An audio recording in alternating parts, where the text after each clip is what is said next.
Welcome back, everybody. Another episode of Everybody Needs a Nudge. This is now episode 8. I remembered. You did. Yeah, episode 8 of season 2.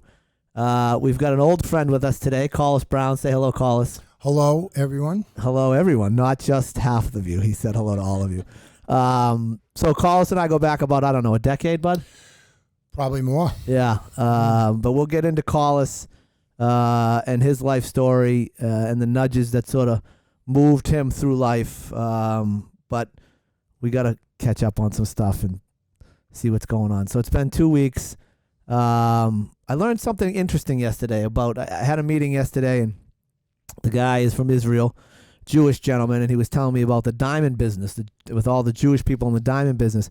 They never had any contracts. It was all handshake stuff.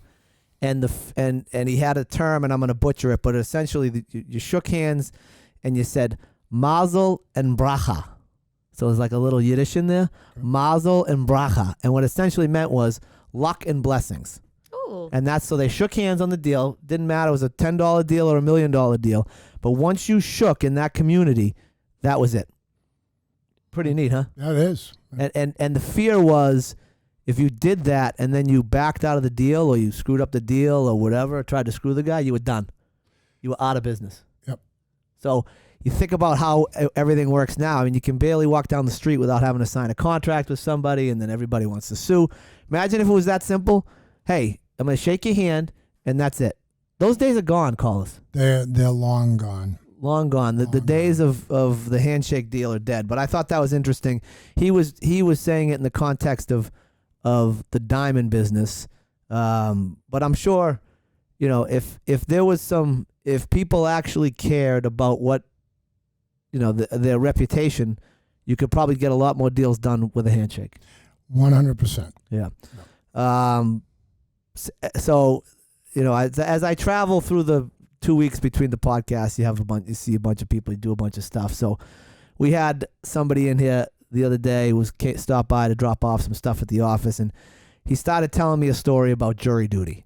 And it was like, it was the most benign story. It was like, yeah, they call, but the way he told it, he made it a story. Yes. So do you have friends like that, Collis? 100. Yes. The storytellers can make any story so interesting, and it could be about nothing. Nothing. And that's what the story was about. Nothing. Yeah. It was Those about are my favorite. walking in, sitting down. So I'm listening to the story and I'm laughing. He's telling the story, and it's a great story, but it's after we're driving home, like, what did he just tell? Who cares? It was about a DUI. Yeah. It had no purpose, and who cares? But the people in the jury duty was probably what the story was about. Yeah, and he made this benign event in his life. He made it an event. That's a TV show now. It is? Jury duty. It is. Yes, it is. Oh, So essentially off of that premise. I saw that. Is that where the person doesn't know everybody else is fake, and it's like a setup? Yeah. Do you watch it, Rupia? I haven't watched it yet, but I've seen clips of it. Yeah. That sounds stupid. I think it sounds funny. Well, if it's stupid, it's probably funny. Right. Depends on who's telling the story. So I just, as you're going through your day, think about that friend that no matter what happens to him, he can make an incredible story about it and make everything in his life an event. And that's this guy. Actually, he's been on the podcast, Paul McRae. Oh, Paul, yes, he can do that. Yeah. Absolutely. Right?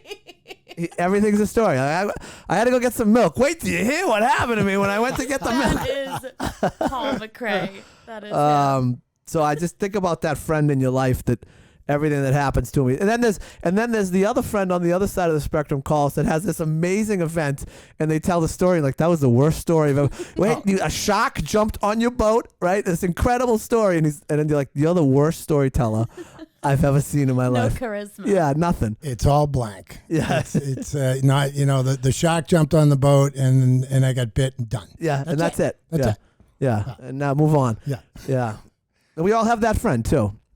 So I went down last weekend, actually Keith here in the office and I went down and we did our level 5 coaching symposium with the USA Hockey. And it was great. They had awesome speakers. They had a bunch of coaches from, Beanpot Schools and Jerry York and Jack Parker and They had a bunch of women from the 1998 Olympic team. They had some stuff on goalies. So the whole thing was great. But what struck me the most is you did these like breakout groups, okay? And they broke you into four. They broke you into two groups, and then within the two groups, they broke you into four different groups. And two of the groups required like participation. And I'm in there like acting like a 7th grader trying not to get picked on. I'm like hiding behind people. I'm not making eye contact with them. I'm like, I walked out. I'm like, what am I doing? Yeah, and that's not you. What are you doing? Well, they wanted to like play like a handball game to like demonstrate a drill, and I'm like, I'm not running around. You know, it's just. Now, what's funny about that is you would totally participate in something like that, and you're so competitive, you would make it a game. Right. And what you were doing was like, oh, I'm too big for this. Well, I think I think part of it. So there were two things going on, right? I didn't want to do it. I didn't want to run around, but that's the other side of it. Like I think I would have gone overboard, right? And the whole thing would, I would have brought the whole seminar down because I would have been screaming at somebody. I would have been chest bumping some guy because I thought he fouled me or whatever the stupid. We're the state champions. Yeah. No, You know who I am? You would have done that. 100%. Yes. So I think there were two things going on. One, I didn't want to do it, but I think there was also some self-preservation that I didn't need to get involved in that type of activity at that particular time with a bunch of people that I don't know. I think you made the right decision. Yeah. Yeah, because that would have definitely turned in a bad way. Yeah, I agree. Yep. So self-awareness. Yeah, but the USA Hockey put on a great, and now I'm a level 5. We're level 5 coaches. Look at you. I know. And Keithy. Yeah, level 5. So I go on, and my relationship with Collis started back going. He had a gym, and I went there, and we did some stuff together for a long time. But now I don't know. Did I show you the gym here, Collis? No. Yeah. So there's a gym in the back, and I'll show you after. But I was on my. What do I get on, Root Bear? The You Peloton? ask every time. It's the elliptical. Come on. Hey, we got a listener. Yeah, Hey, I love tens of that. tens. That was incredible. I get on the elliptical. I will never forget it now because Collis just yelled at me on the radio. So I'm on the elliptical, and I'm doing a walk, or actually it was like a hike up a mountain. And the woman was from Chile. No, she was from Puerto Rico. We were walking in Chile, her and I, together. Okay? And she kept calling it Chile. And I started to think, how beautiful is that versus the way the Americans say it? Chile. Where you going? Chile. She's like, Chile. Right? Now, on So the- much. Sounds like you had a crush on her. I did, big time. She was beautiful. She had On the flip side of that, I was listening to Joe Rogan on his podcast, and I'm like, what is this Chile? Oh, really? Yeah, and it's Chile. And now you're going completely to the other side, which if I had been in your situation, I would be like, oh, that's quite interesting. But just because it's Joe Rogan, Right. Right. I it's was who like, delivered it. yeah. Why are you calling it Right. Why? So Chile? she was from Puerto Rico. Yeah, Her first language was Spanish. Yeah. She was, she was. Oh, I don't know the English language too well, right? And I'm like, I'm eating it up, right? I'm like, oh, okay, yeah, Chile. I'm like, I'm going to Chile, and we're climbing the mountain. But it's like Charlie here in the office, right? Whenever you hear someone with an accent, first of all, immediately on the defensive. I'm immediately on the defensive. I'm always like, this person's trying to screw me over somehow. Right. Well, they know more than Yeah, me. this guy's smarter than me because he speaks better English than I do. Talking louder. Yeah. Well, No, monotone. No, I'm talking about the Dan. yeah, I Thinking start. that he can't understand him.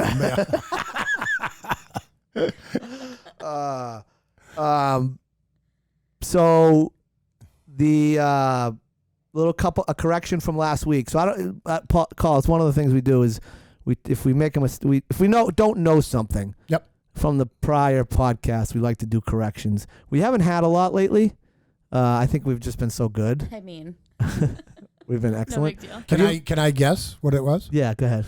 So I don't know if it was wrong or not, but might have been wrong and wasn't answered. But you were trying to come up with the 3 reasons for leaving. Ooh, baby. And we thought that Collis. the three reasons were, because you didn't identify this, you actually grouped them together. The first one, the governor leaving, which Passing the test. leaving. Yeah, the governor leaving. But, Yep. but the second one you kind of grouped, I think, with the third one, where you have the head of the state and the president both at the same time, where I would separate that. Head of the state was one, and the president, but that, and actually my wife was the one who alluded to that. Yeah, so you're both wrong. That That's fine. actually is one. That actually was yeah. that was considered one. A head of state / president and entering or exiting the building, except for Bill Clinton because he came in the side door. No, the third, and it was why I couldn't remember it is because it's antiquated and it hasn't happened in 1,000. I don't know how 1,000 years. That's an exaggeration, but it hasn't happened in a long time, and that's when the individual regiments around the country returned their flags and their colors to the State House after a war. Wow. Yeah, that's the third way that they were open the door. So obviously that hasn't happened. Wow. But yeah, when they returned, when the war army regiments or the war regiments, whatever they called, returned their flags, returned their colors to the State House to be hung in the State House. Okay. That's the third reason. So that was the correction / fill in. Yeah. Now I was going to root beer on Rogan. Yeah. They'll immediately jump to the root beer on Rogan. Yeah. And he just Googles it and comes right up with it right there. Yeah. And I was literally waiting for you, root beer, to go, oh no, here's the third one right here. Yeah. And then you say it. Yeah. And then actually you'll tell Joe Rogan, Dan, and then Dan says, oh yeah, root beer just gave me that. Yeah, this is the third one right here. Yeah. What was his name on the radio show that was with Howard Stern? What was her name? You don't remember Howard Stern? You're looking at me with like this blank stare. know. Did you see that? Wow. Robin? Robin. Oh, Robin, look at you. Yeah. I was That's- thinking. Yeah, That was Yeah. thinking. That was your Yeah. thinking face because Okay. it looked like you weren't thinking. It would look like you were thinking I was a jerk. That's what an old jerk. That's that what it was looked good. like. That was good, Okay, Robin, you that old bastard. That's what I'm thinking right now. Boy. I can't, he's still on, someone told me, right? Yeah, he's on Sirius. So they Oh my signed a God. huge deal with Sirius. I can't believe he's still on. Amazing. Yeah, it is amazing. That's amazing. He was from an era like you watch out like either The Simpsons or what's the other Family Guy. Yep. Those shows are so inappropriate. Yeah. Oh, crazy. Inappropriate. Love Now, Family as you may know, may not know, but we don't talk religion. We don't talk politics. We stay away from anything that might be a hot button. This is a very light show. So. No, I got that. Now, the other one that really blew me away, and this will be because you're an attorney, is Boston Legal. Oh my Really? God. Oh, watch some reruns of that. You will like fall down. It's bad. It's terrible. It is. It literally in the office. It's like you literally grabbing root beer. Really? Oh yeah, and root beer go. Oh come on, stop! Don't do. It's like Can't do that now. Oh my God, it's William We'll fall Shatner. down. Oh, Of all people. Yeah. Yeah. It's just, it would never fly in today's life. No, never fly. No. That's crazy to think about. It is. Different. So I had to rent a car. I'm gonna rent a car right now. I couldn't find your truck. Yeah, I got rear-ended. Oh my God. Yeah, about 3 weeks ago. Anyway, I'm fine. The woman was fine. No injuries. But the car they gave me yesterday was a roller skate. So I had to go back today. I called the guy yesterday. I'm like, buddy, this isn't gonna. No. Yeah, Yeah. I can't do this. I have an image to uphold. Yours wasn't a Prius, Well, I'm was driving. it? No, I don't forget what it was. Like some sort of Chevy. I don't even know. yeah. But like I'm driving down the road. I felt like everybody's looking at me. Nobody's looking at me. They don't care what I'm driving. I'm like everybody here is looking at me, being like, "Why is he in that car?" Because the door's open and you're pushing with your feet. So I had to go back and get a new one today. What do you got today? I got a BMW. Oh, nice. Yeah, no big deal. And I don't even like to say this, but you would look good in a BMW. Well, I And appreciate that. But I'm not a big BMW. I'm not either. I don't really like German cars. They're a little bit. They're too. What's the word I'm looking for? Like tight on the road. They're They're- very, that's like very tight. Yeah, I don't like that. No. I like some float in my vehicles. Like back in the day, like I'd rather have a Cadillac, right? Remember those Yeah. things? Oh, yeah. Float down the I can street. picture a cat. Yeah, big. you turn the wheel, you're like 3 rotations, and the car just starts to get going, right?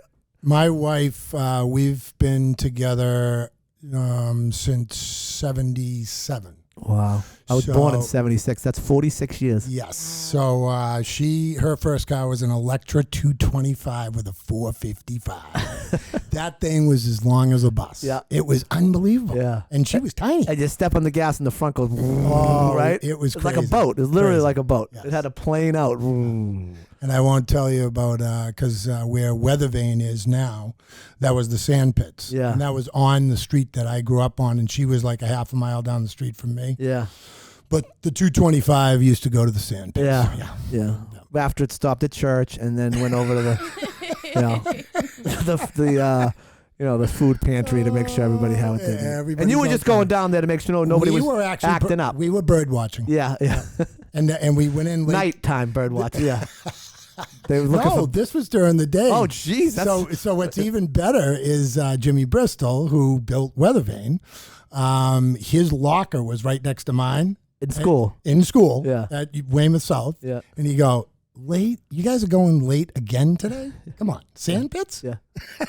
What are the sand pits? It's where the town would go and get their sand to spread sand during the winter, or they have their gravel and stuff when they're going to do. Well, what were you doing at the Hey now. That's to leave to the imagination. Yeah, this is a family show. Family show. I got a lot of young listeners out there. He does, and a lot of them know me. That's right. Yeah. That's right. Yes.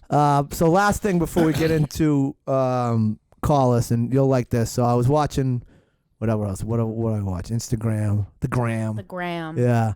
And what's the guy's name? He's got Parkinson's. He's an actor.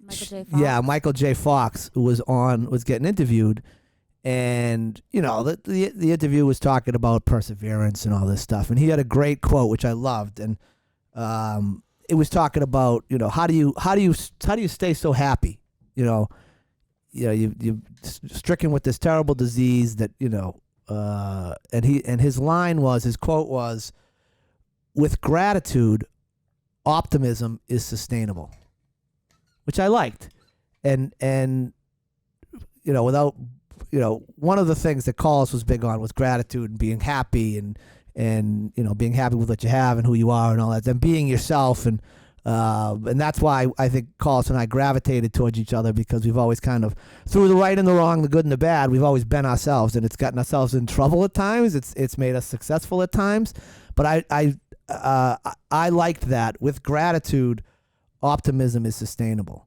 right? So it's gratitude, something you can give. You can give gratitude, or be, what's the word I'm looking for? Thankful. Be thankful. Be grateful. Thank you. You could be grateful for everything, right? You're grateful you wake up in the morning. Grateful and I'm sure that's part of what he's just grateful he's doing what he's doing, given being stricken with Parkinson's, which based on what I saw in the interview it's progressed pretty far for him. I mean, he was had all the tics and all the stuff that go along with that. But I really like that quote. With gratitude, optimism is sustainable. No, and with that being said, the power of example for someone else who is struggling, for him to not only say those things but do the things that he does, is just incredible, because I wake up about an hour and a half early than the time I should normally wake up every morning to do my readings. And the readings are just these small little books that allude to what you're saying.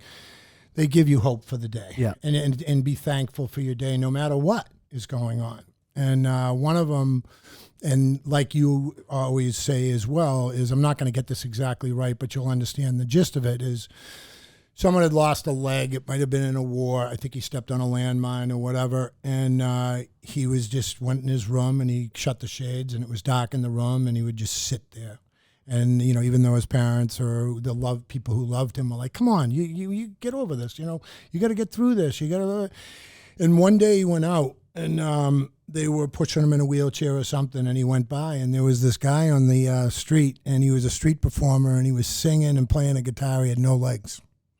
And he just was like, what am I doing? Right. why am I sitting in a dark room when this guy's out enjoying himself, Living his life. living his life, and he says here he's got no legs, no one's with him, and he's singing and he's happy. And I got to change what I'm doing. Yeah.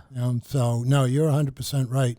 And he is way beyond a lot of people who have Parkinson's. Yeah. Like, he's the epitome of the climax of Yeah. Parkinson's. I mean, he's had it for as long as I can remember. Long time. So that was that. On that note, let's get into Collis Brown. All right. So we start from the beginning, buddy. So first of all, where were you born? I was born in South Weymouth. South The Weymouth. funny thing about that is that you have to say South Weymouth Why? because the people from North Weymouth think that's like the blue collar tough time, area. South is or north No, is? north is. Okay. And south is like the Hingham of Weymouth. Okay. And it's not. It's just we all grew up in Weymouth. Yeah. And there's a Weymouth pride that goes along. Yeah, Wildcats. Weymouth was, if you think about it, just in World War II, we had people from all the surrounding towns that worked in the shipyard down Yep. there. And Weymouth's got a lot of history. Yeah. So mom, dad, brothers, sisters. So crazy life. I did grow up in a nice home. We had a stable, corral, had a horse. Jeez. We weren't rich. Nope. We were by no means were we rich. My father, his father died when he was 2 years old, so he didn't really know how to be a father. Sure. And you can't say that to a kid, but I mean, literally, my mother says his response when she said, "Oh, we're going to have kids, right?" And he goes, "Yeah, just make sure they're in bed when I get home." And Wow. And he wasn't that type of guy. Right. He just didn't. I don't think he knew what to do. Yeah. And so And that was his defense mechanism. that was his defense mechanism. Sure. And he was a world traveler in the sales business. So I didn't see him that much. I didn't really know my father until the end, and I'll talk a little bit about that later. But my mother was busy. Yep. She was a nurse, worked in the OR in Mass General, and then she decided she wanted to get a psychology degree, so she went to Northeastern. So, I was basically making my own dinner, and she was an unbelievable cook, and she was a gardener and everything else, but I was doing my own laundry and making my own dinners by 6th grade anyways. And brothers and sisters? Got a sister 6 years older, a brother 3 years older. Charlie is my brother, Charlie Brown, and my father was That's amazing. my father's Charlie Brown. My grandfather was Charlie Brown. And my sister Kate or Catherine, and she was the one who used to ride horses. And I was an exceptional, and I'm not anyone who's conceited or anything. I'll talk a little bit about that going Write that forward. down. So, Those are two things he's going to talk about. We want to make sure we hit him. but my brother was a better athlete than I was, but he never started. So And it was before we get Yeah. there, Charlie and Kate, those are kind of run of the mill names. Collis, that's not a normal name even for now. Now names are all over the place. People are naming their kids Sneaker and Apple, right? I mean, but back when you named your kid Robert, Daniel, Michael, Matthew, James. Those were names. Like my generation, those were names. But Collis that's not a normal name for our generation. No, and I'm not surprised you didn't pick up on it when you brought the team to Dartmouth, but I would have been excited if you did. Oh, I'm pissed I missed it. So my it was my grandfather's brother's son. Grandfather's brother's son. So he's wouldn't a that be great cousin? Right? Yeah, wouldn't that be a cousin to be great cousin? Yeah, second Anyways, yeah. his name was Charlie Collis. So my mother's maiden name was Collis. Okay. And Charlie started Princess Crystal, which he sold to Colgate Palmolive in 1970 for $100 million. Wow. And In 1970. In 1970, and he was in Taunton, in your area now, My neck of the root woods. beer, and his brother was in Dighton. And so he gave, think it was probably back in the 70s. He gave $7 million to Dartmouth because he graduated from Dartmouth College, I think, in 1938. Okay. And the student center is Collis Hall. Well, in fairness to me, we didn't go to the student center. All right. Okay. It's right in the center of the campus. We We got an informal tour. We didn't get a real tour. Okay. We got a tour from one of the hockey players. She showed us the gym. She showed us the hockey rink. She showed us their dorm, and then she was like, okay. Down, because you know what, we were there when school was on break, so everything was locked up. Okay, yeah. But so now that's good to know. Yeah, Collis Hall is gorgeous. It's beautiful. That campus is ridiculous. Yeah. So as you're coming up, we've talked a million times, but sports were a big part of your life. Yes. What sports? Everything. I didn't start golf until probably, I don't know, 18, maybe even 20, but everything else. Football, basketball. So what happened was no hockey though. Oh no, played hockey. Oh, you did. And I had to make a decision, and I was good. Yeah. Except for I didn't do the what everybody really needs to do is the off ice training with the stick handling. So I'd be the one that would blow everybody away and be on a breakaway. Yeah. And I'd be 10 strides in front of people, and there would be an open net, and I'd miss.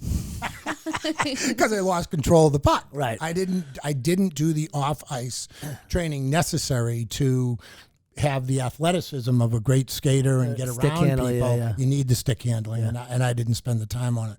So when I was, we're all 3 years apart, Kate, Chuck, and myself, and my parents are selfish like I was. And as a parent, that's why my kids never played club sports and weren't allowed, because I wasn't going to travel around and pay. I didn't have the money, and I wasn't going to go places to play Pembroke and soccer down in Florida. Yeah.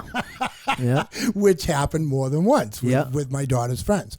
So anyways, my parents' selfishness was they wanted the summers off together, and Camp Burgess, which is down in Sandwich off of Exit 2 down the Cape, it's a YMCA camp. They brought my brother down there. My sister was at a 4-H camp in New Hampshire. It was a horse training camp. And they brought my brother down he was 8 years old, to Camp Burgess. And I went along, obviously, the little 5-year-old, and they snuck in behind to the head of the camp, and they said, could you take a 5-year-old? And they said, no, it's, they got to be 8. And they go, well, his brother is going to be, cabin 1, and he's really mature for a 5-year-old. So they talked him into it. They had my clothes and everything. Packed, ready to go. They were not leaving with Collis Brown. They were not getting back in that car with you. It was crazy. They were leaving you somewhere. Oh my gosh, it was crazy. So the reason why I told you that is, Camp Burgess was my life. Yeah. And the reason why is, you was 2 weeks terms, 2 week sessions, and it was an overnight camp, and, you're in a cabin with 8 kids, and we were there for a month, but you learned how to swim, and the swimming went along with your boating. So if you were a minnow, you get to row. If you're a fish, you get to canoe. If you are a flying fish, you get to sail a boat. Yeah. And when you get up to shark, you get to water ski. Oh, baby. And I went through all of it. Yeah. So I learned how to sail a boat, tip over a canoe, get back in it, how to row, the fisherman's paddle, everything. Yeah. Then on land, you learn how to play tennis. You learn how to play softball. You learn riflery. You shoot a .22. You learn how to do archery. You shoot a bow and arrow. Is this place still there? It's still there, but guess what they've done? And you could not talk to your parents at all. At all. They gone. There's no calling, nothing, unless it was a total breakdown. When you do call your parents, they're coming to pick you. Yeah, you get out of here. That's it. You're done. Yeah. And nowadays, there's phones, there's computers. Yeah. So you wrote letters. Like you had after lunch every day we had rest period, and rest period you wrote your letters and you wrote to your parents, and if you didn't, on the days that every day was mail day, everyone in the cabin would be getting a letter, and if you didn't write one, you didn't get one. So you were sitting there like, oh, come on. So it kind of forced you to write them. The other thing you did too was cabin cleanup. and they would announce it at lunch every day. So while you were doing your activity during the morning, they had a counselor that went through all the cabins and gave you a 0 to 100, and you swept the floors, you made your bed, you folded your clothes, and that was right from the very beginning. I mean, that was the foundation, the bedrock of my entire life. Right. How about that for a giant nudge right there? Yeah. Camp Burgess. Camp Burgess. This week's sponsor, Camp Burgess. For all your, I don't even know Everything. what needs you. What? Raise your kid. Yeah. Now- Try to find something they can't do down at Camp Burgess. That should be their slogan. Well, no. Find something we can't do. All right, so let's put it in perspective. I told you it's changed completely now. Yeah. So I'd rather remember it like that. Then I don't even know if I want to know. So, no, you got to know this. You will laugh your head off, and root beer will just be like, what? So in the morning, you wake up to reveille, and it's literally a guy on the horn. So they always hired a counselor who could play the trumpet and it wasn't a trumpet, it was a horn. Yeah. And and you got up in the morning, you got nothing on, just your towel. You go down with your soap and your shampoo to the basketball court, which was a double basketball court, asphalt. You lined up in your cabin and you did your calisthenics in a towel. Okay, and they're falling off, and everybody's naked. And then you had two choices. You go to the... Was it all boys? All boys. Okay. Now, the girls' camp was across the lake. Okay. We had our dances on like the first Saturday of 2 weeks. So then you had the palace, which was where you go to the bathroom and you take your showers. And then you had the waterfront just below the tennis court. So you had your choice. You either go skinny dipping in the minnow pen, which was all encased in docks, or you go up to the palace. So if they ever did that today, they would shut that place down in a heartbeat. Gone. That's it. And everyone's naked in the water together, and it'd be like, what? What are you doing? Yeah, you I can't do that now. No. Yeah, So crazy, yeah. So that's just one example of why today's world just doesn't work with what they're doing. Yeah. So now you do that, but now you come up through the. Let's go. I just realized. No, I'm sorry. I don't even need to be here. No, you go ahead. You go do, because I know you want to go to elementary. I know you want to go to elementary school, and I have to. Let me know when you're done. I'll be back. All right. Well, I listened to the podcast. I know you're going to go to elementary school, and I just figured out something the other day. I played flag football in elementary school. They had flag football then? They didn't have flag football when I was coming up. Yeah, so tackle. We had. You sound pissed. I think flag football looks fun. I was first of all. Let me back up. Now it's not about me, but I'm 2'2". I weigh 11 pounds, and we're playing tackle football, and I'm getting murdered. No, Dan, this is about you because you would have been awesome at flag football. No, you would have. That's what I'm saying. Oh my gosh, Dan, you would have been the superstar. Right, I know. No one would have caught missed my opportunity. No one would have caught you, and get your flag. You would have just been in the end zone dancing, going, "No way, done." That's it. I know, but then all of a sudden the 6'4" kid put me in the next week, and that was the end of football for me. Well, that's why I'm saying flag football is the way to go. So, anyways, I would be 6 touchdowns into the first half. Yeah. And they'd take me out of the game. Yep. And I would always go back to I was better than the other kids because I played with my brother's friends who were 3 years older. Yeah. But it wasn't. It was part of it. But I had a problem with being successful in athletics. What do you mean you had a problem with it? I really didn't know how to handle it? I didn't. I think I'm starting to dig into my mental. I told you that's a big part of what I'm doing right now in my life. Yeah. And I've been going back to very young, like 5 years of age, and what are the things that have caused me to have these feelings and emotions and things like that. And that was part of it. I was so much better than everybody else that I just felt I was uncomfortable. Yeah.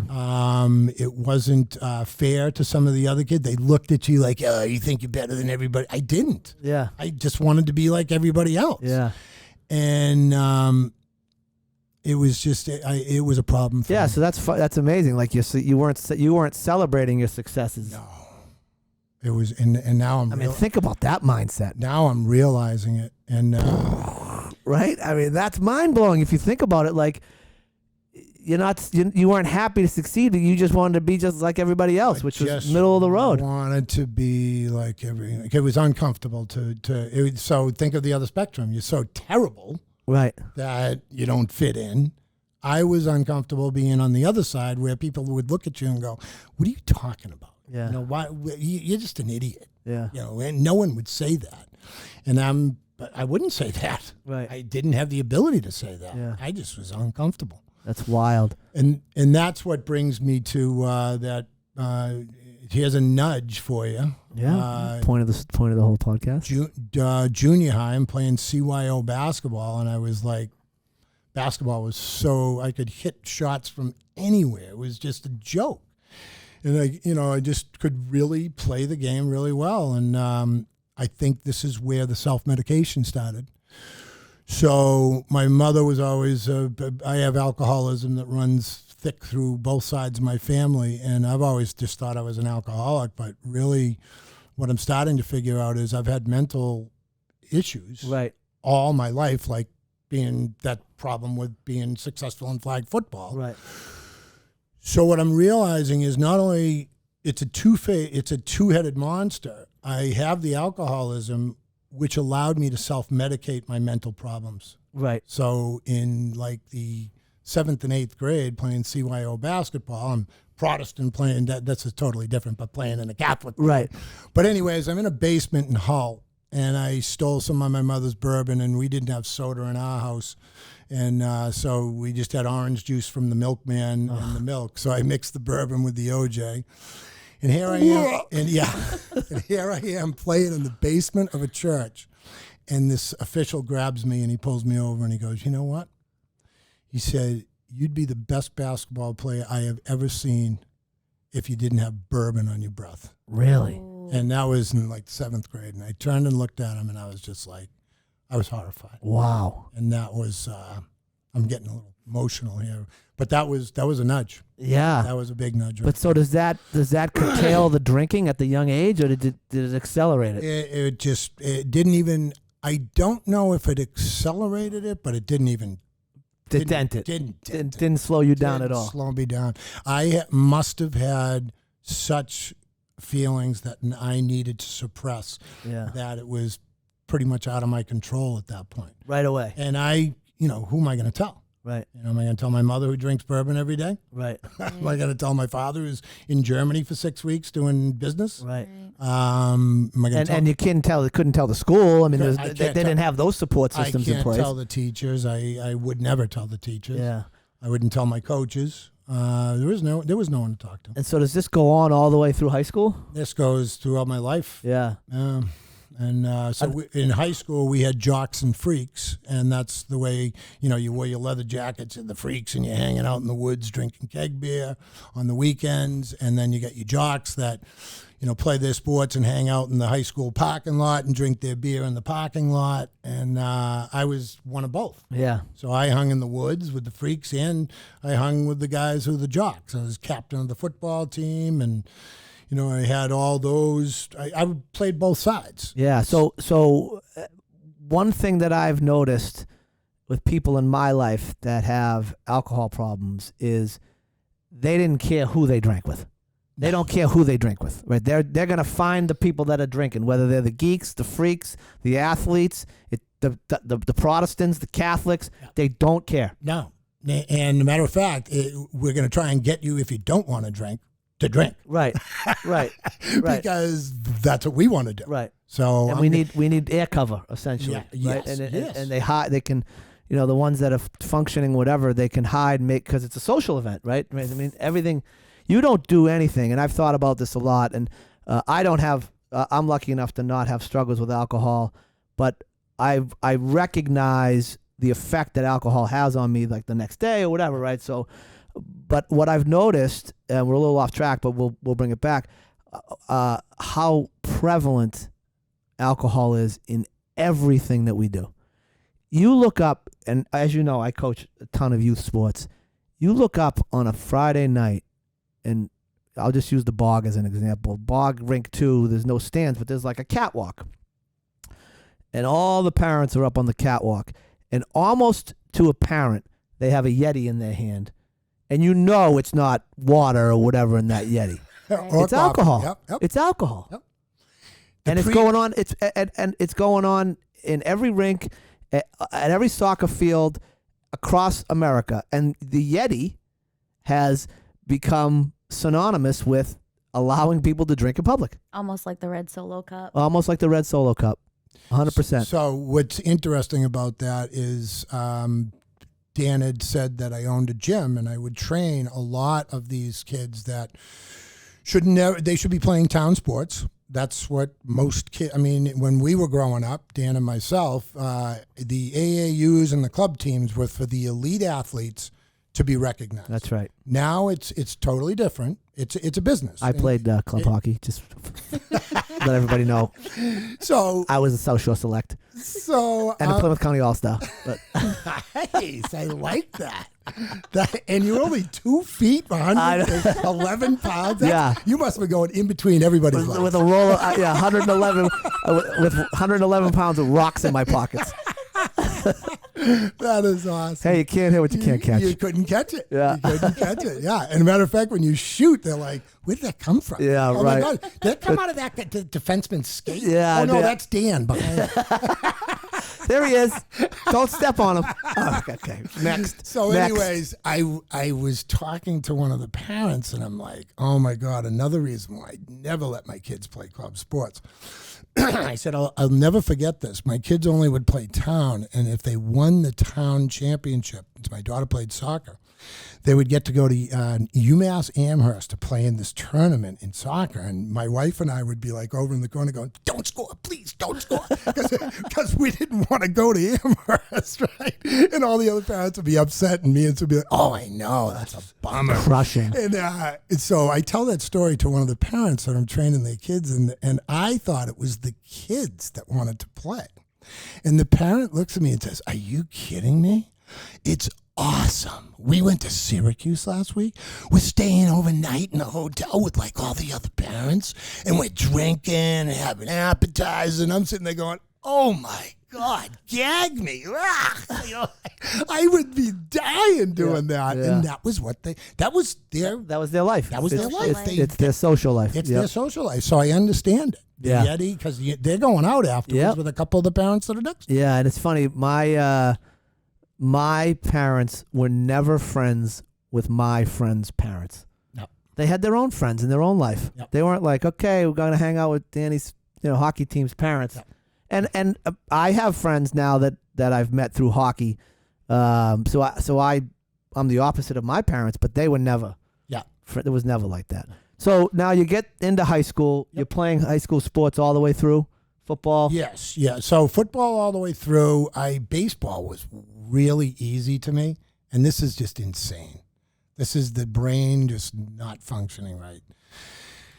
I quit baseball and ran track because all the football players want to get faster and then you can lift, and it's like, no, Collis, should have played baseball. Yeah. It was the easiest thing. I could hit the ball I could hit anything. Yeah. And I could field because I was an athlete. Yeah. Catching a ball, getting grounders, whatever.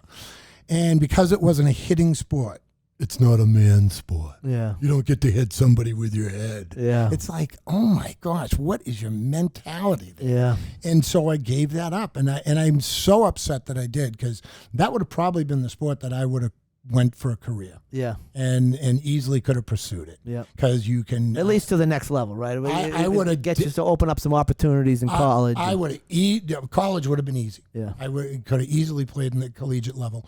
So and then basketball I let go because after football season my body was beat up, and I just would I'd just take a break, and I should have never given up the basketball. I actually did the classic, and you'll understand this as a coach. I did this twice. So in basketball, I went back out in my junior year, and we got this good guy, Red Sizer, who came out of Bentley College. He left the collegiate and went to high school. This is the coach. The coach, yes. And he wanted to build a an empire at this Weymouth South, and I was a junior, and he was like, "No, you're better than them, but I'll take that freshman who." Because I want to build it up. I want to build it up. Yeah, you're not one of his guys. And he got the inside scoop. Yeah. That I'm the drinker and the weed. He's and not everything dealing else. with your nonsense. I'm not dealing with his nonsense, and he'll just turn the team. Yep. You know, so that was out, and then baseball. So there's a nudge that pushes you out of the sport, right? Yep. And then my senior year, same thing. I was good enough to have been a starter as a pitcher, and I could hit plenty, but he was another one. He's still there. Niles, what's his? He's a legend, and he's still coaching. He's still coaching there? He's at Hingham now. I'll think of his first name, but everybody knows the guy, and he's been around forever. And he's the baseball coach. The baseball coach, and he was building a new empire as well. At Weymouth. At Weymouth, so that was out. So football carried on. So I was one of those guys that we didn't have backpacks in those days, but I'd carry my books home every day, and there'd be like 6 or 7 of them, and bulky, and Under your arm, and you're dropping them, and you smoke it with a friend on the way home, and then you come home and you put the books in the corner, and you never pick them up. Right, until you go back to school. Now you're high, and you just eat and watch TV and go to bed. Yeah. So I wasn't stupid by any means. I just was lazy, and I was on the wrong track. So the reason why I said that is I had to do a post-grad year because I wanted to play football collegiately. I had scholarships, and I couldn't get into the school because your grades. My grades. Yeah. Here's a quick Let that be a lesson out there. Yeah. Grades matter. Oh, grades. You know what? High school's harder than college. Yep. And if you can excel in high school and just do the work, and that's a whole nother sidebar for another day, but kids don't take advantage of high school. I agree. They don't take advantage of the teachers. Agreed. The teachers are there not just to teach you in class. Did you have any teachers that you took advantage of? And that doesn't sound right. No, I thought the same thing when I said it. These students should be taking advantage of their teachers. The only time, and I didn't take advantage, but I looked up to this gentleman a lot. It was Mr. Mitchell. Yeah. He was an MIT grad. He played football there. He was not a big guy, 5'9", 185. He was Adonis. He taught mythology, and he was jacked. And he'd have his shirt unbuttoned down far enough that you could see the guy was completely jacked, and he would run 20 miles a night. And he looked like he was out of the mythology book. Right. He looked like a Greek god. Oh, my God. He had curly blonde hair, and it was like, what the heck? But I'll never forget him saying this to me because he knew I was, I was a very good football player, and I was, that basically did everything on the team. I played every position, and he knew what my potential was. And he said, Collis, this summer, I want you to read. He said, that's your problem. He goes, you need to read. And he goes, I don't care if it's Playboy. Right. He said, pick up anything. And read. Because it's going to give you your vocabulary, your sentence structure. It's going to give you fluid writing opportunity because that's what published writing is. Right. It's going to give you knowledge because I don't care what the knowledge is, it's going to give you more knowledge than you have. And it's going to program your brain just like when you lift weights. Your body gets stronger, so you lift more weight. When you read faster, and you understand the fluid of the sentence structure. Your brain is going to adapt to that. And it's going to get stronger. Exactly. And I didn't do it. Yeah. And that reading has now become a big part of my life. Now, go ahead. Do we want to get to the, anyways, Bridgeton Academy. I went for my post-grad year. Yeah. I remember walking into the locker room, and these kids were from all over the country. They all had scholarships. Georgia, Alabama, Texas. I was in awe. Yeah. And they were unbelievable football players. And I walked in at, I called myself 6 feet. I was 5'11" ¾ I was 195, and I went right back down to 185 in triple sessions and pads. And these guys at my position at linebacker were all 6'2". They were like on a book. Yeah. 6'2", 230 pounds. Yeah. And I went, this is crazy. Yeah. What am I doing And here? I went in and I destroyed every one of them. And they want you to play both ways so that the collegiate coaches can see what you're like on both offensive side and defensive side.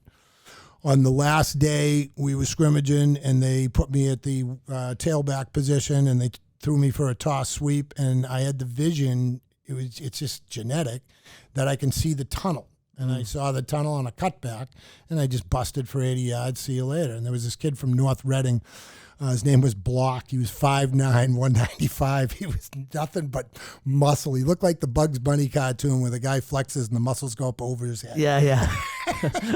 And he lost the starting position because of that, and he was pissed. I bet. And he could lift 315 like he was breathing. It was like nothing.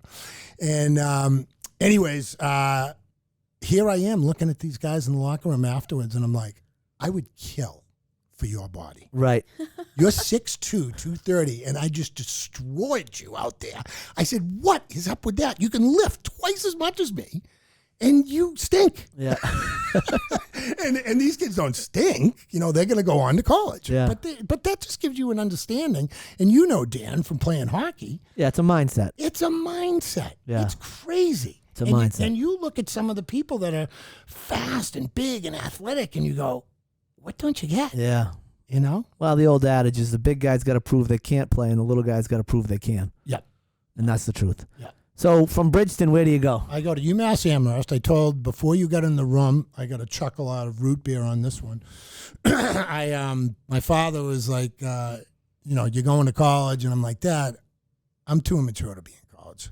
And I had a post-grad year, which Bridgeton Academy, highly, highly recommend it. It's different nowadays. I don't know academically if it's different, but I didn't pick up a book for 3 semesters at UMass Amherst, and I did good enough that I could stay in school. Yeah, good enough to get by. Good enough to get by, but I majored in drinking, drugging, and football. Yeah. And that lasted 3 semesters. And I wanted to prove my father, that I was immature as well. And Right. that's where self-fulfilling prophecy. Oh my gosh, I exactly. Yeah. Self-fulfilling prophecy. And didn't even know the mental issues that I had. Yeah. Like I just found this out at 60 years of age, and I'm like, you got to be kidding me. It took you 60 years to figure out you weren't right in your head. Right. Well, I think you knew. I did. I knew I was crazy, and everybody else does, because my wife has been with me since 15. Yeah. And they always, whoever Where did you meet her?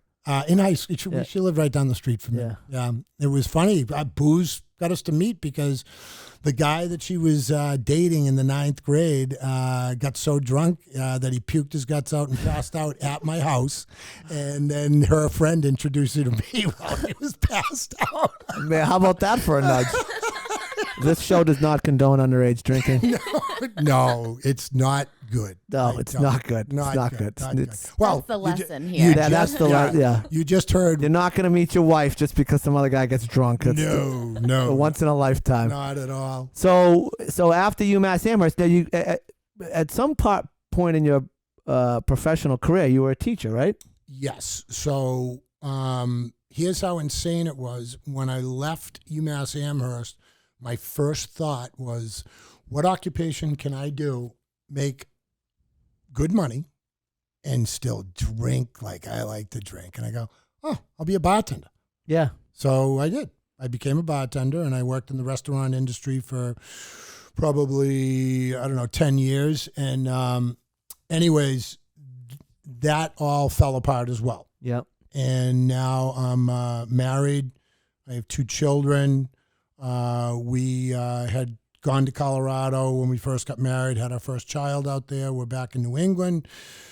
Things are falling apart. And my father-in-law was a state rep for 22 years and was very politically connected, as well as he owned a life and disability insurance company. But one of his best friends, Alan McKinnon, was a senator, and he took over the Mass Turnpike Authority. So a lot of the losers like myself, I will call myself a loser, who had connections, we call them hacks. Yeah, hacks. Yeah, hacks. And I was a hack, even though I didn't stand out with a sign. Right. I even trumped that because I had the best friend of one of the guys who was running the Mass Turnpike. So I crawled with my tail between my legs up to him and said, I need a job. And, obviously they do it this way. It's like, well, you never talk to me. Right. And never talk to me again. Yeah. And there's your job. And you go out and be a toll collector and you make, you start out at $45,000 a year, which usually most made about 80. And that was in 1993, I think, 94. And you're just picking quarters. Just grabbing a quarter. And and my insurance was ridiculous. I was Blue Cross Blue Shield, $9 a month family plan, and $6 for the best dental, $1,500 per person in your family. I gave my kids braces, even if they didn't need them. So getting to what Dan is saying, this is the one, I was going through all the things that I wanted to talk about because my life, I have to say, like Colorado, I would love to come back to this podcast because Colorado alone is a podcast. Is a book. Yeah. You should write the book. No, like crazy, Dan. Like I've heard you've told me many stories that would be inappropriate for the show. Oh, no. One of them was a murder. Yeah. Out of my bar. And to this day, like 2 years ago, I still got a letter from the guy who was the lead investigator, and now he's a private detective because he's retired. And they had to let the guy out of jail. I knew they had the wrong guy, who was in for 18 years, or might have been more than 18 years. Anyways, they had to pay him $20 million Wow. and let him out of jail. He was 18 or 17 years old when they accused him of this murder. Wow. The woman was stabbed like 100 times, and it won't be solved. That's all another day. So anyways, another story, another time. So anyways, Ooh, baby. Back that bus up. I'm reading the Sunday Globe, working the graveyard shift in the toll booth, and I'm coaching football at Brookline High School with my mentor. One of my biggest nudges, never nudged me. Power of example. He was a living G.I. Joe. It was my coach, Hank Cutting, went to Holy Cross, played football, graduated, signed up for 2 tours in Nam. And it was just... And he was your coach where? He was my coach at Weymouth South. Okay, football coach. Came from Archie's and wanted to rebuild the Weymouth program because there was a lot of drugs and alcohol and just that you wouldn't have anybody at a football game because everybody was partying. Yeah. They was 3 people in a cricket. Yeah.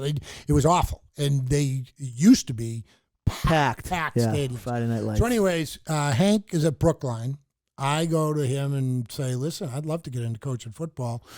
So Hank brings me in. I'm working as a toll collector, and I'm sober. So I'm 35 years old. I'm starting the sobriety venture. And I'm reading the Sunday Globe on the parallel of Billy Bulger and Whitey Bulger. Yep. There's a big article on it. Billy Bulger had left politics and became the president of all Massachusetts universities. Yep. So here I am. It's 2 a.m. I'm reading the paper on them, and who comes through my booth but Billy and Mary in a Crown Vic. And I look at the ticket, and it's exit 8 Palmer, and I go, hey, Bill. And it's funny because no matter who you were, whether you were Bob Seger would come through. Hey, Bob, what's up, buddy? Because I have you because you're coming through my booth. Right. You got to stop. You got to pay. You know, so you got to say hello. Gotcha. So, anyways, Billy Bulger pulls up and hey, Bill, what's up? Reading a great article on you in here, and I go, so what are you coming from? UMass Amherst? He goes, well, how do you know that? And I go, well, I went there. And he goes, did you graduate there? And I go, no. And he goes, tomorrow morning, you get your transcripts. I want you to go down to UMass Boston, and I want you to finish your degree and get your out of this toll booth. Mary's pulling him by the shirt, going, will you leave the toll collector alone? I'm not kidding. This is honest to God truth. And I go, they're not going to have my transcripts. That was like 12 years ago, maybe 15. He goes, here's my card. If they don't have your transcripts, you call me. I will get them for you. All right. Went home that morning, called UMass Amherst. Day later, They were at my door. Come on. I went down to UMass Boston. It was, for some reason, it was a day that they had tables set up and they were talking to individuals like myself that were comeback students. I was 35 years old, and I'll never forget it. I'm walking. It's down by the cafeteria where the bookstore was. And this guy goes, "Hey, can I help you with anything?" And I said, "Yeah, I'm actually thinking of taking a couple of courses." And he goes, "Well, you ever been to your university?" And I go, "Yeah, I went to UMass Amherst." He goes, "Well, now you're at a real university." And Really? I look at him and go, "This is a commuter school. What are you talking about, you loser?" I'm not kidding you. Just like that. And he goes, "All right." He goes, he helps me out. I had to find that guy after about a year. Yeah. And the reason being is a lot of the kids that were there weren't kids. They were me. Yeah. They were people that had finally matured enough and had a direction that they wanted to achieve something and get to where they wanted to Yeah, they were go. serious about They their were academic at that point. You weren't thinking about your keg party. No. You were thinking about Your future. your future, exactly. So what happens is I'm get into exercise science, and I wanted to pursue, as you said, I was a teaching career because I wanted to be with my football players. We had come in on a game one time, Brookline, and 8 of our starters were out of the game. And I was like everybody's getting on the bus. I go, "Where's so-and-so, so-and-so, so-and-so, so-and-so?" And they were out in the smoking section, and one of them got caught with it. Because they were all in the circle, all of them are out. And I'm like, "What?" And, I found it secondhand. Yeah. The other one was actually even crazier. I think 12 of them Yeah. following year. And I'll never forget this. It was crazy. This kid who was one of the linemen, he was like a sophomore and dumb as dirt. We had to put colors on his hands because he didn't know left and right. And it was like, "Pull to the green." So the upperclassmen wanted to have a party. They said for him, but it was for them. And they got a stripper. Oh, man. This is at Brookline High School. Right. And I was horrified. I'm in the coach's office going, "Who thinks of a stripper at high school?" Right. And the sophomores were a riot. We had like 6 kids from sophomore year starting. And these kids are Jewish kids from Brookline. And, their families are very well known and stuff. And it'd be like, and one of the kids, Josh, is like, "I swear I didn't drink anything. I just wanted to see the naked girl." I think my high school football team did that too. Oh, goodness. Get out of here. Football really? players. Oh, my gosh. Yeah. They So did anyways, a Saturday Night yeah. Live skit on it. Oh, Yeah. that is too funny. Yeah. So, anyways, I go to UMass Boston, and I tell that story about Billy Bulger to my anatomy and physiology instructor. I'm taking exercise science in the direction to be a physical education teacher. And I'm obsessed. I'm Dan Nigerian obsessed. Yeah. Serious. Yeah. I mean, I wanted nothing but A's. Yeah. And I was like in the classroom, like, "No, wait a minute." And it was like, "Put your hand down." Well, we want to get out of We here. wanna Stop get- asking yes. questions. Oh my God, totally Dan. Yeah. And anyways, the anatomy and physiology professor was an old gentleman. And I told him the story about Billy Bulger. And he ran with it. And he called his office and he goes, "This is crazy." So I didn't know I had dyslexia. I knew I had ADD, but I didn't treat it. So I couldn't read very well. My writing, I look at it now, I literally write. I write, and then all of a sudden I'm writing backwards. Like things aren't in place. It's just off. Like for a normal person reading, they'd be like, I can't even read this. Right. And I didn't know any of this stuff. So what takes me 4 hours to do on a paper would take the normal person about an hour. Mm-hmm. All right. So here I am in this anatomy and physiology class, one of the hardest courses in the entire school. He's got a multiple choice to K. So A, B, C, D. and K would be like, is it All of the above? No, A, C, and D? And it's like, come on. Because the other one would Throw be. me a bone. Well, then the other would be A, C, and F. It's like, come on, Right. So, anyways, I busted my hump on the first test. And I didn't get a good grade. And we had already talked. And we come into the lecture in the hall after that test. And everybody gets the test back. And I'm going, ugh. And after the class, he goes, you, and you stay with me. And Collis, you stay here. And he goes, we're going to do a study group.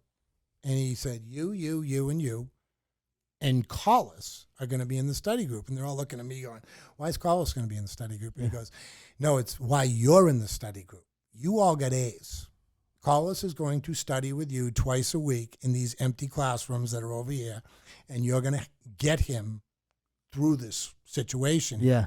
So what we did is every week we would meet, and I would get like the nerve function of the brain. That would be my thing to teach, and someone else would have the venal system or whatever it was. And yeah, whatever the student would teach, and we would get up in front of the other kids, and we would teach that little segment, and it ingrained it in. I also asked him if I could tape his lectures, and you could hear the inflection in his voice.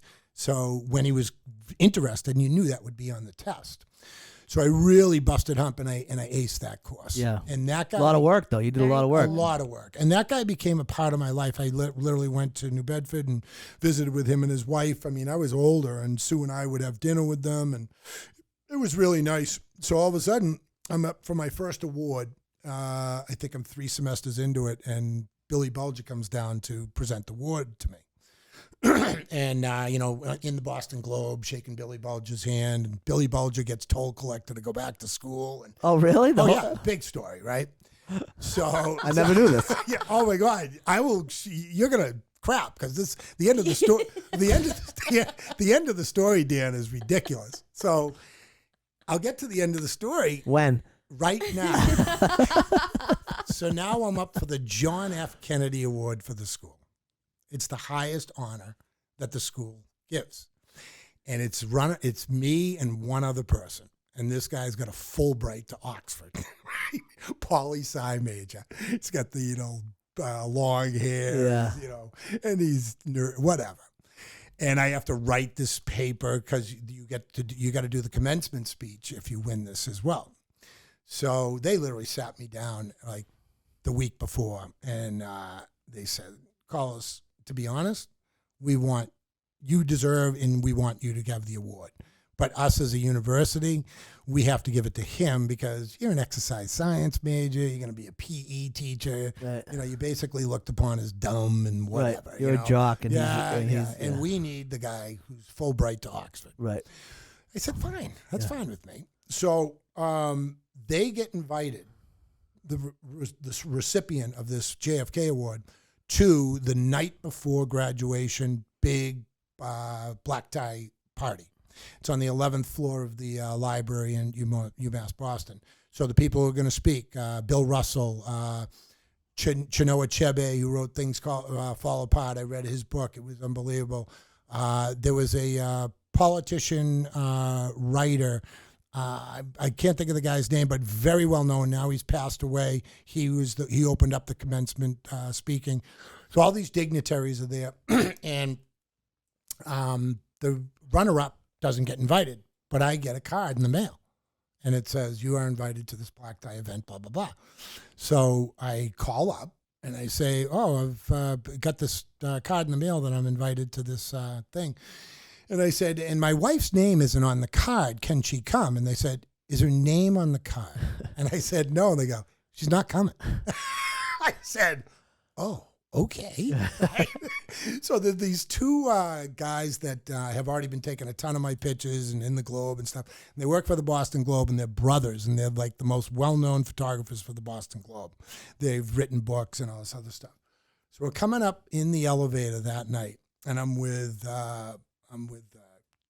Tom Shields from Shields MRI, who my father-in-law was best man at his wedding. Mm-hmm. He's a multi-millionaire. With the photographers from the Globe. No, actually, they weren't in the elevator, but I'm with these other people. The doors open up. The guy from the Globe with the camera is sitting right there, and he goes, how the hell did you get at that table? No, look at how the hell did you get at that table? I go, listen, I don't know what table I'm at. All I got was a card. I don't know what you're talking about. He goes, you're sitting with Mary Bulger, Billy Bulger. You're sitting with the doctor of the Red Sox. You're sitting with Tom and Mary Shields. I'm like, listen, I just got a card. I don't know what you're talking about. So during the night, I have like Chinua Achebe come up in a wheelchair This guy's known worldwide. Shaking my hand. That is an unbelievable story. I am so proud of everything. The president of the UMass Boston University comes up. The husband, he's shaking my hand. So it's the end of the night. Billy Bulger gets up to speak. And he goes, well, before I get into this, he goes, I want to introduce someone very special to everyone here tonight. He goes, Collis, could you stand up? I'm like, you've got to be kidding me. And I stand up, tells the story about pulling me out of the booth, all the things that I achieved going through school, and the whole place stood up a standing ovation. Wow. I'm like, you got to be kidding. That's an amazing story. So I've got to I'll cap it with this. You're going to love it.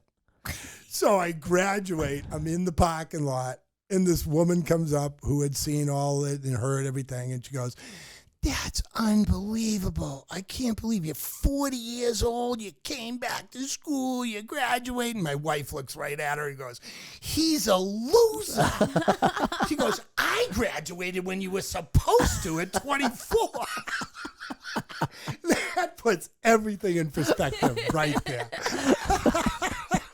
I just love that. I love that. That's amazing. It's amazing. It is. So how long do you teach for? So I only taught for 5 years. Yeah. And I got a feeling I used the excuse of my invention. So when I went in the second, so this is a terrible story because the principal brought me in because he knew I was like a Dan Nigerian. I was totally against the grain. I do the Dan Nigerian thing, but I do the Collis Brown thing, and I'm crazy. And Norwell is very in the bubble. Yeah.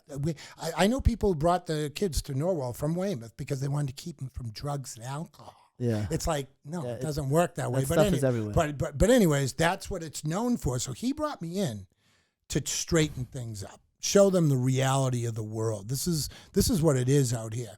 And he also said that the football coach had left being an English teacher to be the athletic director, and we're going to give him 1 year. So your first year, and then your head coach. Okay. So he hates being an athletic director. He goes back to being a teacher. He takes his job back as head coach. And we were totally opposite in our philosophies. Yeah. We could not coach together. Not in a bad way, just different. Different philosophies, and it wasn't going to happen. Mm-hmm. And that's where my nudge from Hank Cutting, my mentor, he saw when I was a starter coach my first year.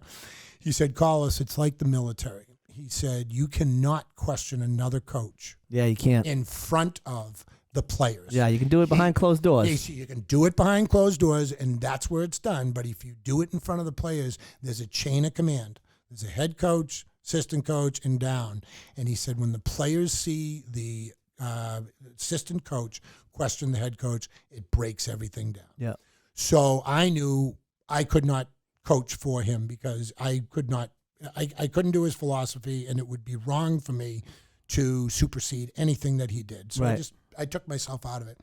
I started the gym, and then the invention happened. And I remember asking one of the people, the administration, I go, when do I get out of teaching? Because I'm really spending a lot of time while I'm teaching working on my invention.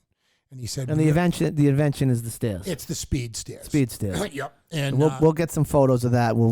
I'll send you the website. But just tell everybody what that is quickly. Tell them what that was. So the speed stairs it's very. I traveled the country when I first opened this gym. I literally went to University of Miami, Andrew Swayze, Florida State, Johnny Jost, Mickey Marotti had just left Notre Dame because Charlie Weiss got fired.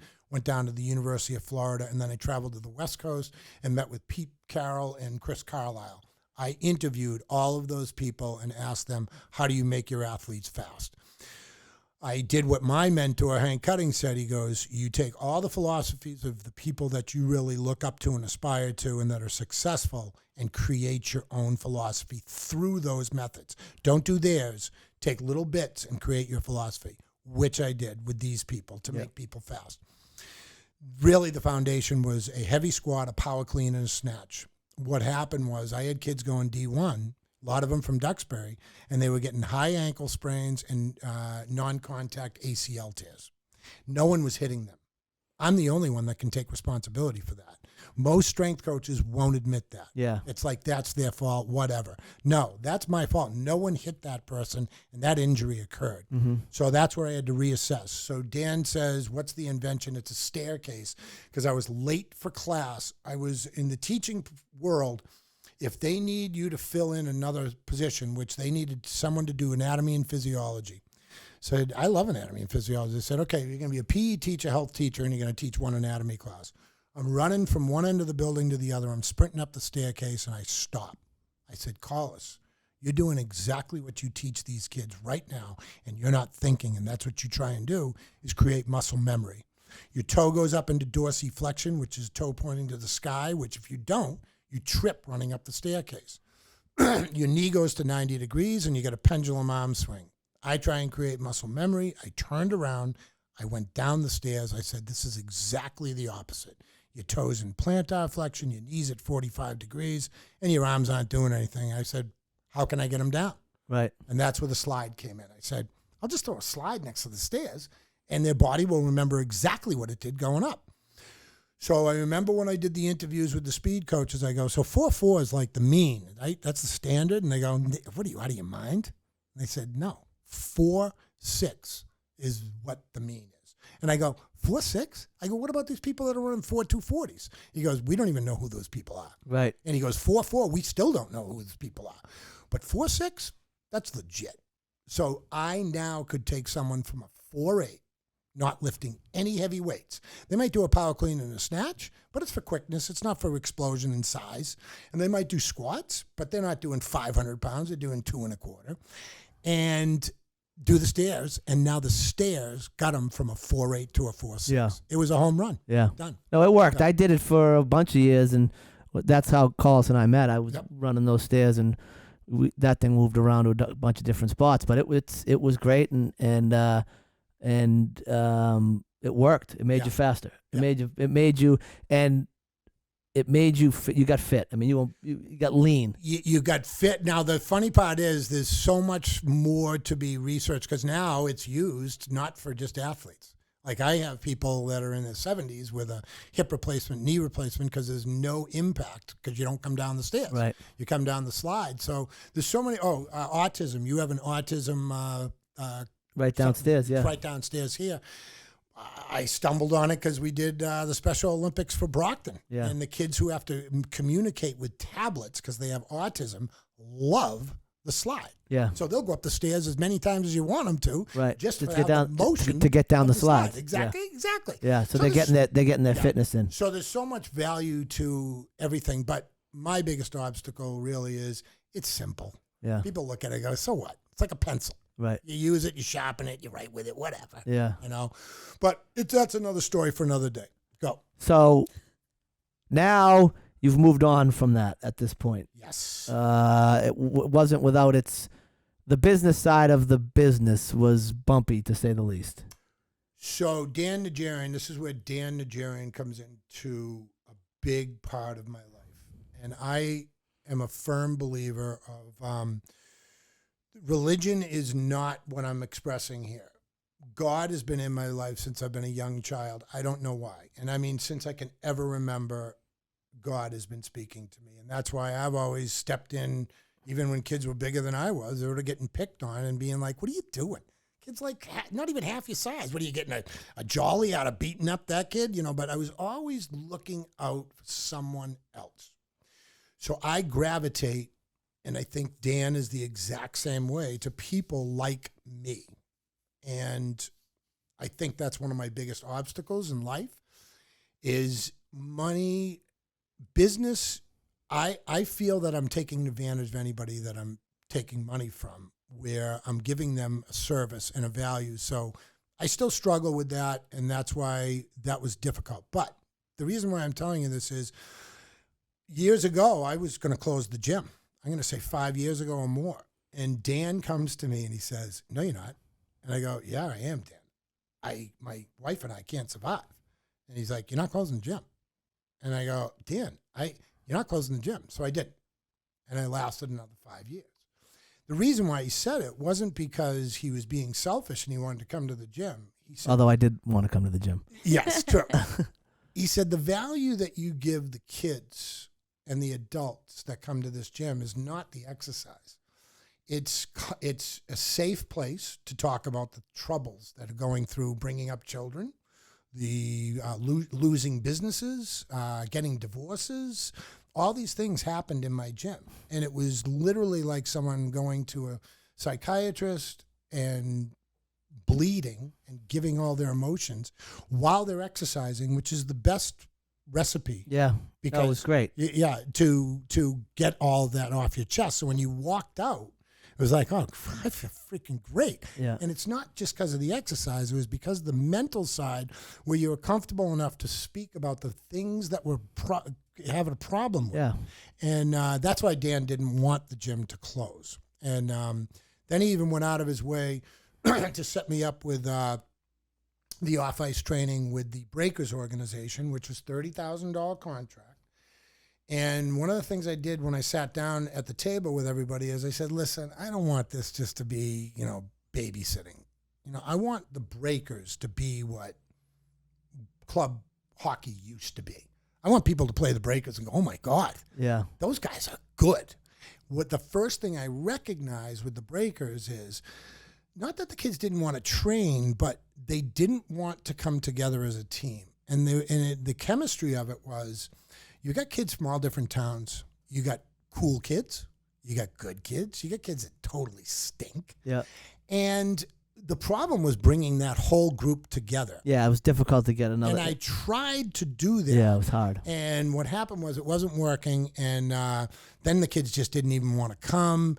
And it started to fall apart. And they still wanted to pay me. But I took it upon myself where this is a waste of their money and my time, where a businessman would just shut up, And take the money. take the money, and be done. Yeah.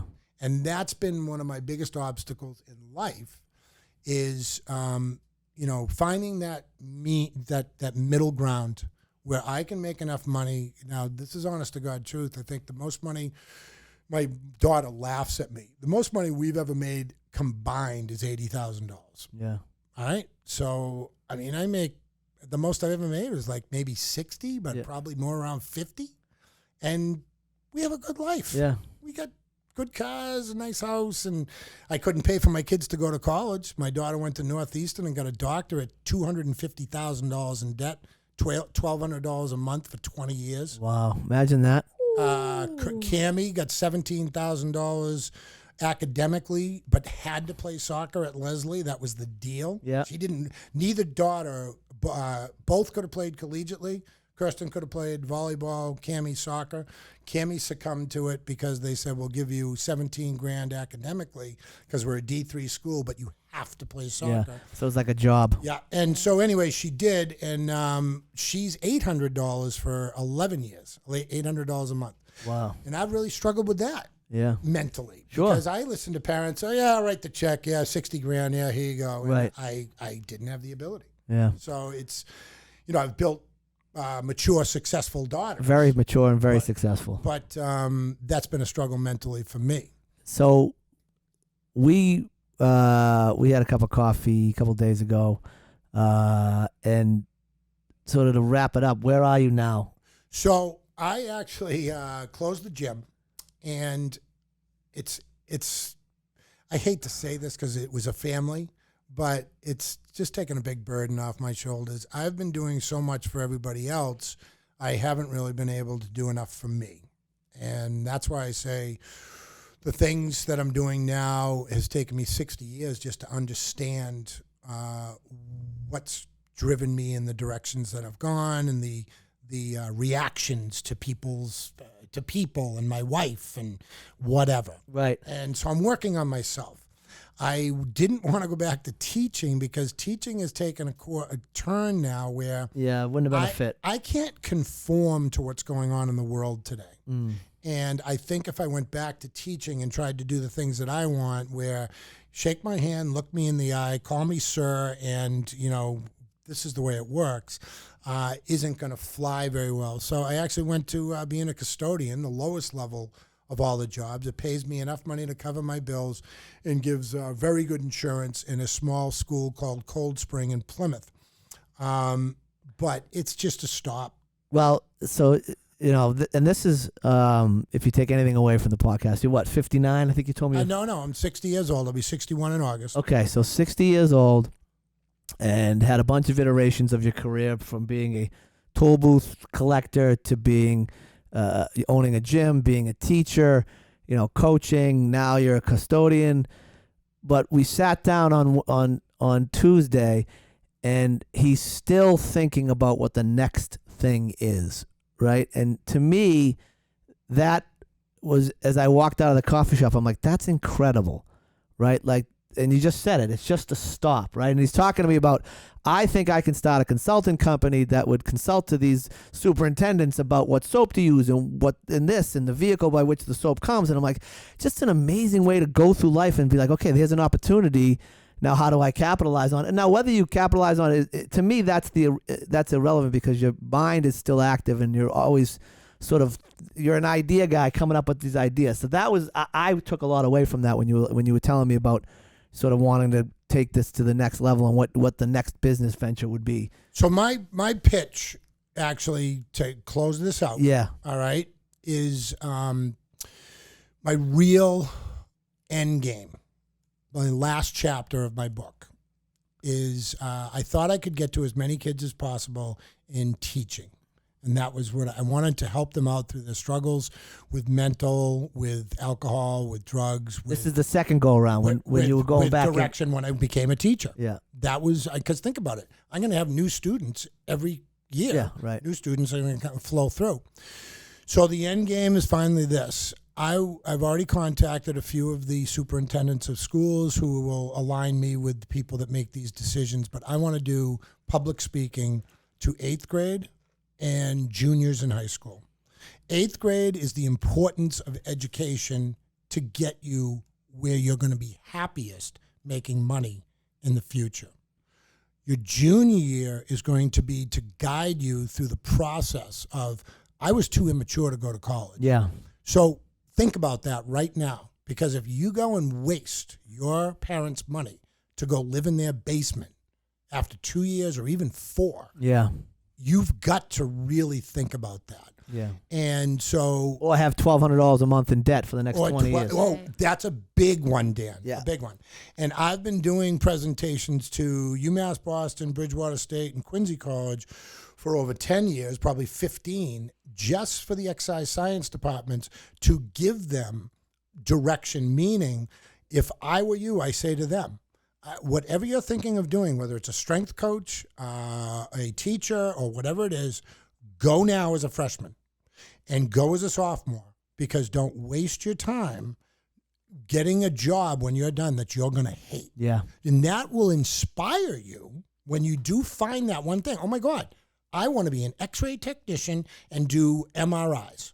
I actually like doing that. Yeah. Well, guess what? That came from you shadowing in your sophomore year. Right. And the next thing you know, or the flip side is, I don't want, oh my God, I thought I wanted to do this. I don't. Oh my God, this is terrible. I don't want to do it. And you're not going to waste all that money. Right. And then have to readjust your life to find what you're going to, because I always tell people, I go, what you'll end up doing is get caught in a big mortgage, a big car payment, and you're going to go to a job you hate just to satisfy those bills. Right. Those unquenchable monsters. It's crazy. Yeah, no, it's very true. But thank you very much for bringing me on. It's been a pleasure. Yeah, I think that anybody out there would benefit from hearing your story. Yep. And also your ideas for the 8th grade, the junior high, and people that have touched. I was going to say touching the youth, but that doesn't sound. Back to that again. Yeah, taking advantage of their teachers and touching the youth. That are teaching our kids. I just think you're a wealth of knowledge. I appreciate you coming on. Some funny stories. So thank you very much, everybody that's out there. As always, if you ever need anything, I think you're gonna want to call Collis from now on. But as always, if you need anything, give me a buzz, because everybody needs a nudge. Nice. Thanks, Collis. Nice nudge.